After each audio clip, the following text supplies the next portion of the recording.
Hello students, welcome to Sugandh's ma'am class. I hope all of you are feeling safe and staying indoors. As in our last class, we have done the summary of the poem Laugh and Be Merry, and today we will do word meanings, its textual exercise, question answers and poem based extract. So let's start with word meanings. First word is in the teeth of a wrong. Before injustice, यानी अगर आपकी eyes के सामने कुछ भी गलत हो रहा है, जस्टिस क्या होता है? न्याय, यानी जो चीज राइट हो। इनजस्टिस, अगर आपकी आइज के सामने कुछ भी अन्याय हो रहा है उसके सामने, उसको क्या बोलते हैं? In the teeth of a wrong. Second is span, period. Period क्या होता है? Duration, timing.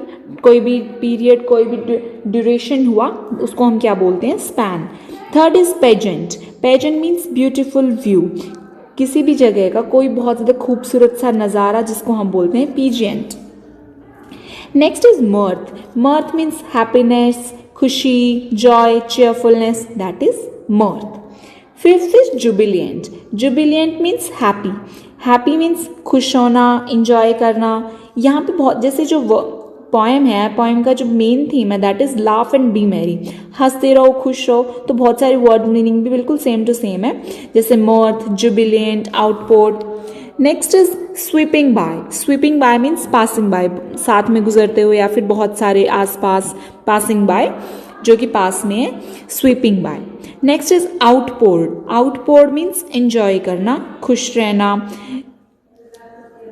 Next is Eakin. Eakin क्या होता है? जो कि नियर बाय, जो चीज हमारे आसपास हो, नियर हो, that is near by means Eakin. Last is lilt. Lilt means rhythm. Rhythm क्या होता है? जैसे लाइफ की लय, म्यूजिक, म्यूजिक में होती है ना रिदम, छोटे छोटे टाइम सी चीजें होती हैं, लय होती है, that is rhythm means lilt. Now we will do our next question. Take the most appropriate option as there are 3 options given. So first question is, according to the poet, we can make the world better. Poet के according हम इस world को किस तरह से better create कर सकते हैं? First is by being cheerful, by spreading happiness. Yes, हम दोनों तरह से अपने वर्ल्ड को बेटर क्रिएट कर सकते हैं, इम्प्रूव कर सकते हैं, खुश रह के, चेयरफुल रह के एंड हैप्पीनेस को स्प्रेड करके। So answer is both A and B. Next is what is the sign of joy of God? भगवान की जॉय, भगवान का जो जॉय है उसका सिंबल क्या है?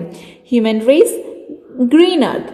As the earth is of green colour, बहुत सारे ट्रीज हैं, प्लांट्स हैं, ग्रास है, ग्रीनरी है। सो ये किस चीज का सिंबल है? This is the symbol of green earth, that is sine of Joy of God. भगवान के जॉय की सिंबल क्या है, साइन क्या है? Our green earth. Next is the life is compare to an inn, because life को एक इन के साथ कंपेयर क्यों किया गया है? Because we all are traveller, we are not permanent here, our life is brief, short, we are short lived, so we are not permanent here, we are traveler gathered in an inn. हम एक अर्थ में आए हैं कुछ time period के लिए, हम drink करते हैं, डांस करते हैं, मेक मैरी, हम खुश होते हैं, that's why life is compare to an inn, इसलिए लाइफ को कंपेयर किया गया है इन से। Second part, villagers lead their life in inn. No, यहाँ पे पर्टिकुलर विलेजर्स का कोई डिस्कशन नहीं है पोएम के अंदर। So our answer is first, we all are traveller gathered in an inn, drink, dance and make merry, we spread happiness, so life is compare to an inn. Now let's do question answers. Our question number first is, what do you learn from this beautiful poem? कि आपने इस beautiful poem से क्या चीज learn की है? We get to learn that we should feel proud that we belong to the great human race. हमने इस poem से सीखा है कि हमें बहुत ज़्यादा proud feel करना चाहिए कि हम human race से belong करते हैं, हम human जाति से belong करते हैं। God created heaven and earth for enjoyment. भगवान ने heaven को बनाया है, earth को बनाया है, किस चीज़ के लिए? हम सबकी happiness के लिए, हमारी enjoyment के लिए। He filled the universe with his great joy. उन्होंने छोटी छोटी चीज़ों से, छोटी छोटी चीज़ों से, बातों से, अलग अलग थिंग्स से हमें हैप्पीनेस प्रोवाइड करने के लिए इस यूनिवर्स को फिल किया है। We should draw happiness from his creation, और हमें उनके ब्यूटीफुल क्रिएशन से हैप्पीनेस को ड्रॉ करना चाहिए, मतलब हमें हैप्पीनेस को स्प्रेड करना चाहिए, निकालना चाहिए हर एक चीज़ से, और हमें हमेशा खुश रहना चाहिए। So all these things we learn from this beautiful poem. Question number second is, What is the positive attitude presented in the poem? Poem के अंदर पॉजिटिव एटीट्यूड क्या प्रेजेंट करता है? The poet advises us to be cheerful. Poet हमें क्या advice करता है? Poet हमें यही एडवाइस करता है कि हमें हमेशा खुश रहना चाहिए, हैप्पी रहना चाहिए. And the main principle of God is Joy. And God का प्रिंसिपल क्या है, भगवान का प्रिंसिपल क्या है, सिद्धांत क्या है उनका, कि हमें हमेशा खुश रहना चाहिए, जॉयफुल रहना चाहिए. Because by spreading happiness we can make the world a better place to live in. क्योंकि happiness spread करके ही हम पूरे world को एक बहुत ज़्यादा अच्छा place create कर सकते हैं. And the duration of our life on earth is brief. कि हम यहाँ पे permanent नहीं रहने वाले हैं, हमारी life short lived है, we are temporary here. So we are traveler on this earth. हम इस earth पे एक traveler की तरह हैं. So we should enjoy our life till death. Death तक हमें अपनी लाइफ को एंजॉय करना चाहिए. And we never know what tomorrow may brings. कि कल क्या होगा हमें नहीं पता. सो हमें किसी को हर्ट नहीं करना चाहिए और पॉजिटिविटी को स्प्रेड करना चाहिए. स्टूडेंट्स यहाँ पे एक इंपॉर्टेंट चीज़ देखो, बहुत सारे बच्चों को इस चीज़ में कन्फ्यूजन रहता है. The spelling of the principal. Principal की स्पेलिंग है यहाँ पे सिद्धांत, PLE है लास्ट में. एंड जो प्रिंसिपल, जो हम लेटर लिखते हैं, एप्लीकेशन लिखते हैं स्कूल प्रिंसिपल को, वो क्या होती है? PAL. So don't confusion both of them. So ध्यान रखियो इस चीज का.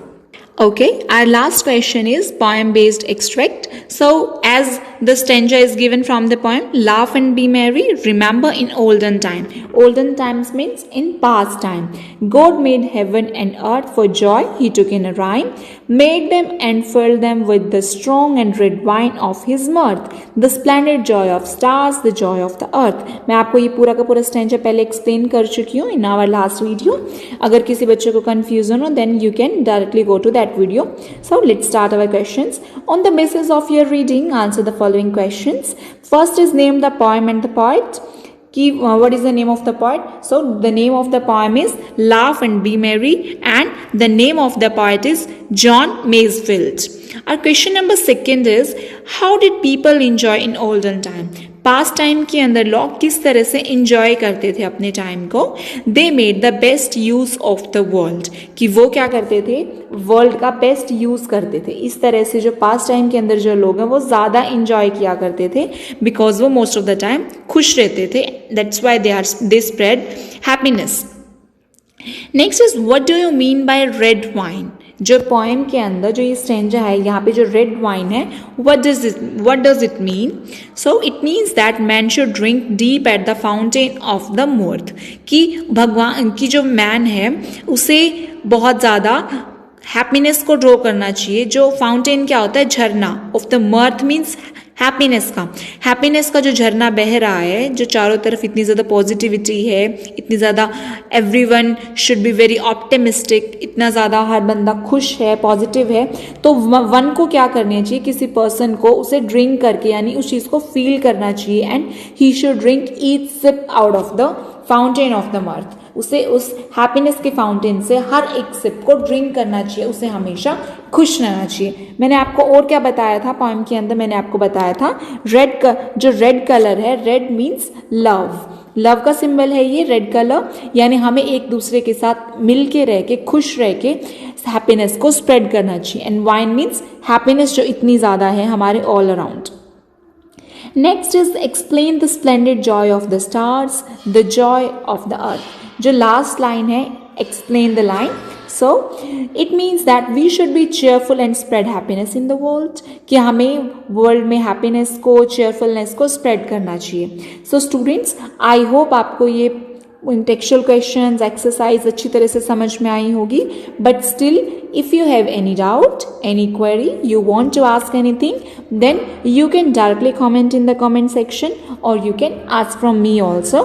Thank you very much. Have a beautiful day. Take care of yourself.